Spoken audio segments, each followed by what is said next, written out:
Hi everyone, I am Ossining Village Trustee Omar Lopez, and I am here live via Zoom with Mary Howard from Penny and Ting. Good morning, Mary. Good morning. How are How are you? you? I'm good, thanks. How are you? I'm doing great. I'm doing great. Thank you for taking the time to chat with me this morning. What I'm hoping to do is to take a few minutes to help the community understand a little bit about what Penny and Ting is all about and what your experience has been like during the pandemic, so that now as we're gearing up to break free from all of this, to move to the next stage of the recovery, folks to know how they can best support you. Okay. Well, Awesome. Penny and Ting, I opened the store 2 years ago.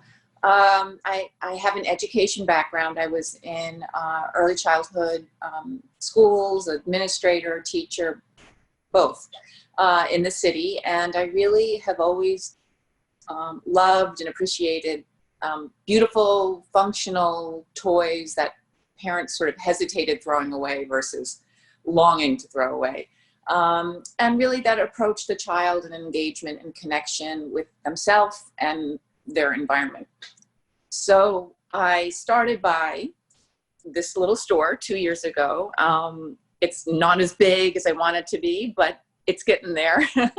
And it's been it was a great start.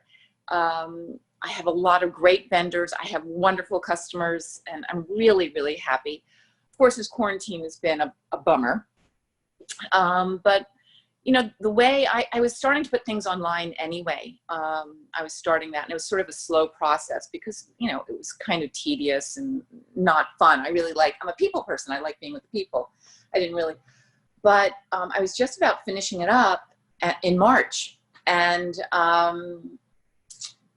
it was done pretty much right as the quarantine hit, coincidentally. So I do have an online store, and it's pretty much all of the merchandise is on the website. Wow. Now, online store. It's pennyandting.com.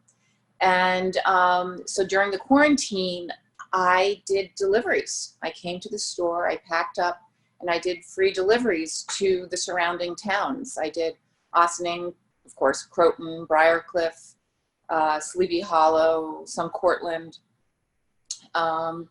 And Yeah. although business wasn't the same, it kept the pulse going in the store.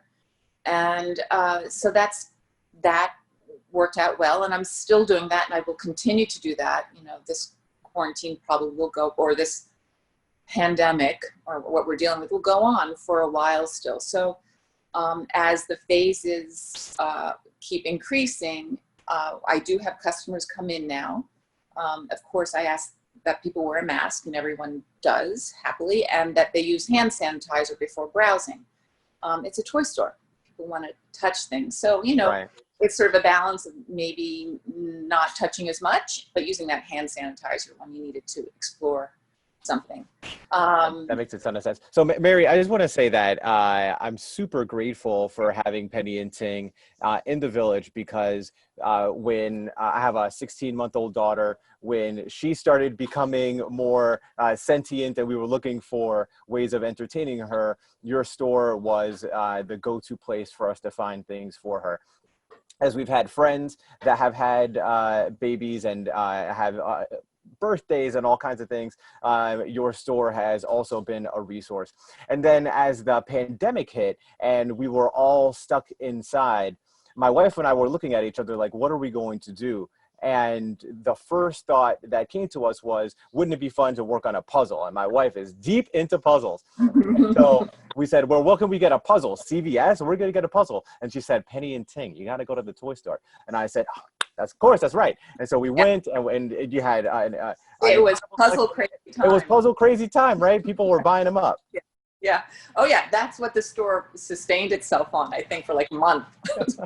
1,000-piece puzzles. People were crazy. I mean, I'd go up on the website, I'd be sold out within half an hour sometimes. Wow. Wow. Yeah. Yeah. Where does the name Penny and Ting come from? Penny is our dog, our little dog. And Ting was my childhood cat. So it was sort of childhood pets, and it just sounded good together. And my kids actually came up with it. It rolls off the tongue. They did a Yeah. good job. Yeah.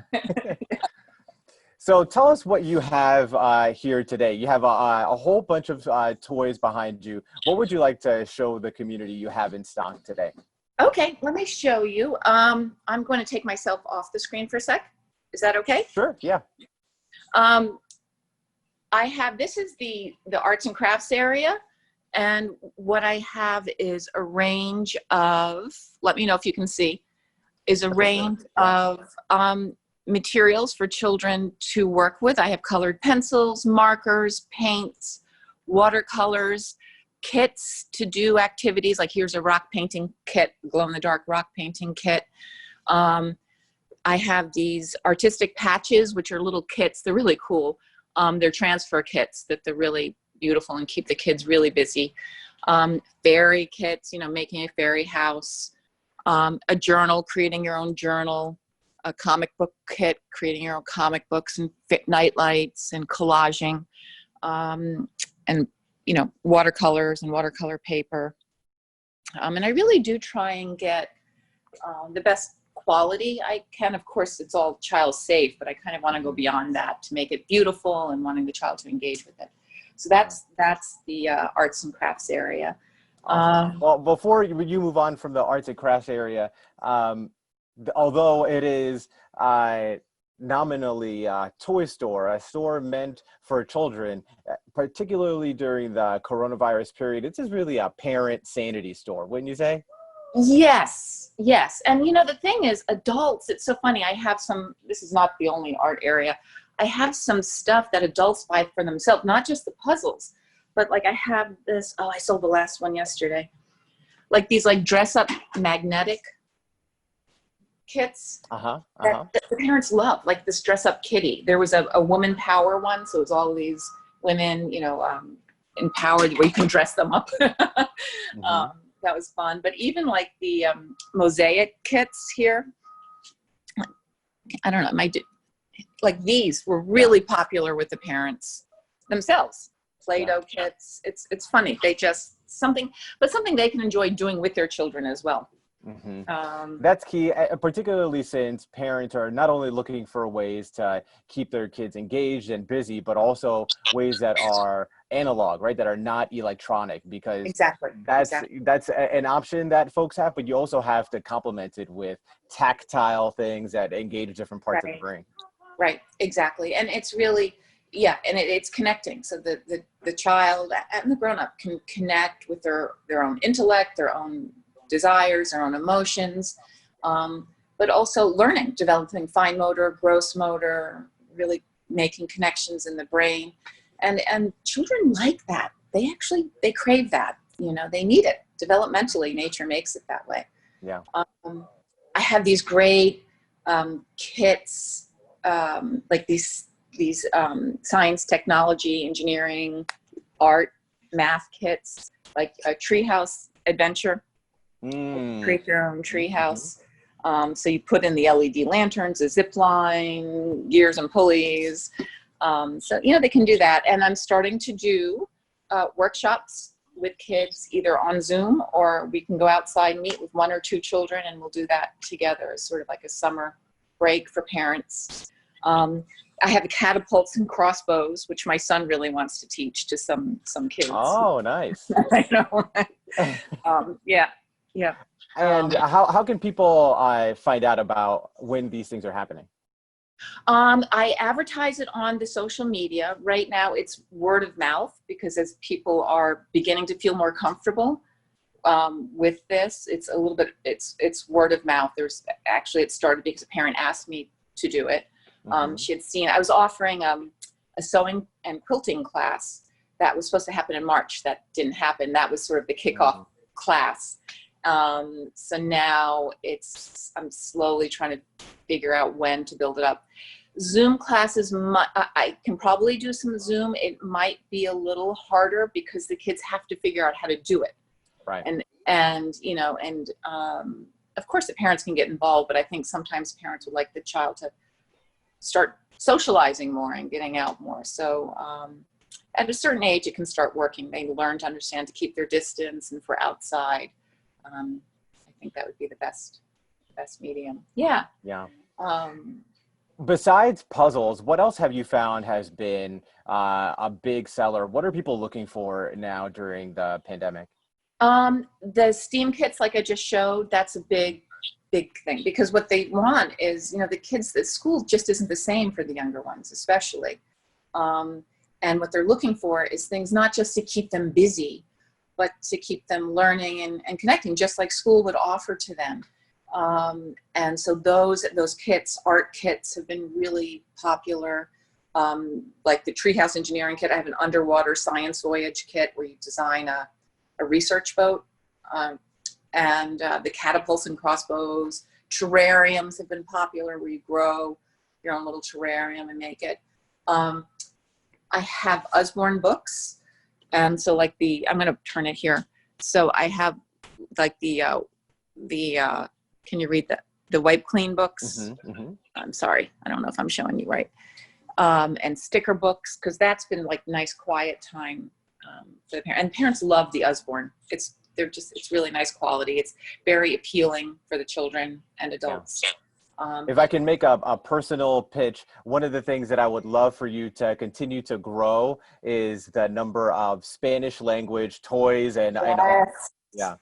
That was a big part. Usborne has really great Spanish books, and I have a dinosaur, an illustrated dinosaur Spanish book now, Pastel para Enemigos, which is it's like a social emotional book for children probably 6 to 9 years old, and that's been selling well. And that was sort of part of my, I don't know, you can edit this out if you want, but part of my expansion plan was to grow the book area. Yeah. Especially the Spanish book area, but all of it, to have more storybooks. I'm going to see. We're going to see. That's great. No, that's great. That's hopefully that, and that's actually one of my favorites, is that area. Yeah, yeah. Especially in Ossining, there's the dual lingual program in the elementary school, and people need an Ossining, Sleepy Hollow, Croton. People are looking for the Spanish books. Yeah, that's right. Yeah, whether it's a Spanish-speaking family or not, they're looking for them. Yes. Yeah. Yeah. Well, as we start to wrap up here, Mary, I'd love for you to share with us what for you is one item in the store that you find is like one of your personal favorites. Maybe not one that everybody jumps in saying, I'm looking for this, but if you want to share one of your personal favorites, what would that be? It changes week to week. I just got this new thing in, and it's silly, and I don't know why I love it so much. I love pirate stuff. So I got this, like the I Dig It stuff. It's like you chip away and you find little treasures. Ooh. And I had the I Dig It, like real minerals and rocks and fossils, like dinosaur eggs and stuff. And that's been great. I love it. But these I Dig It treasure. So It's like a little skull and a little, gold medallion and some treasure here. It's just something about it. I don't know about me and pirates. I don't know what it is. Has that always been a thing that you've been into, pirates? No, I don't know. Since I opened this store, I don't know. I love pirate stuff. I like the way it's illustrated. Yeah. That's one of them. But that's been the past, week. Next week I might get something new in, and I get really jacked up about it. Amazing. Well, Mary, please tell the people how they can learn more. What's the website? What's the Facebook? Where can people learn more? The website is pennyandting.com. Facebook is Penny and Ting, and Instagram, Penny and Ting. Check it out. The website will have my store hours, because that's changing these days a little bit. It's a little more fluctuating. So always check out the website. I keep it up to date. And Facebook page as well. Mary Howard, spreading joy throughout Ossining. Thank you so much for joining me. Thank you. Have a good day.